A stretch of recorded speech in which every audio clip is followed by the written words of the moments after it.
For years, the motorcycle world believed one thing: Chinese motorcycles could never truly compete with Japan. Not with Yamaha, not with Ducati, and definitely not on the world stage. But now, one brand is starting to change that narrative completely. ZXMOTO. A company that almost nobody took seriously just a few years ago is now winning races and making some of the biggest names in World Supersport pay attention. And honestly, this may be the beginning of something much bigger.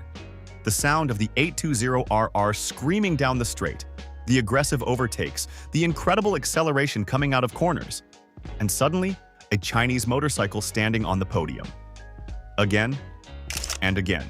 What once looked like a lucky result is now becoming a real threat.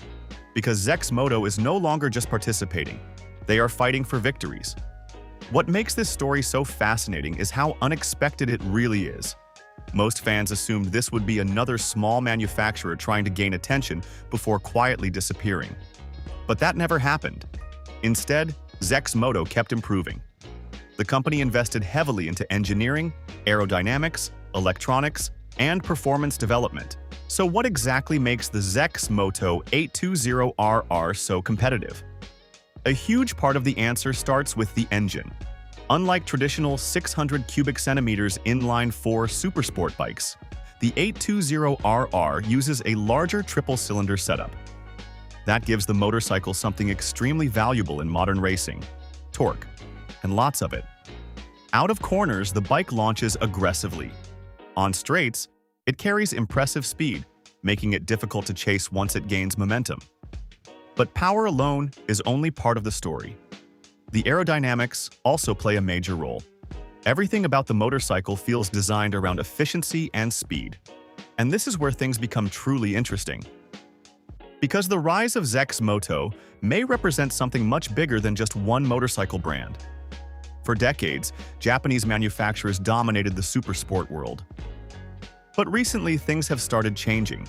Chinese companies are becoming far more aggressive. They are investing heavily into engineering, motorsport, and global expansion. And unlike the old stereotypes surrounding Chinese motorcycles, these new machines are no longer trying to imitate the competition. They are trying to defeat them. ZXMOTO is no longer asking for respect. They are forcing the industry to pay attention. A few years ago, the idea of a Chinese motorcycle challenging Yamaha and Ducati sounded impossible. Today, it's becoming reality. And if ZXMOTO continues developing at this pace, the balance of power inside World Supersport could change much faster than anyone expected. Because this is no longer just an underdog story. It's the arrival of a new challenger with real speed, real ambition, and real momentum. And maybe, this is only the beginning.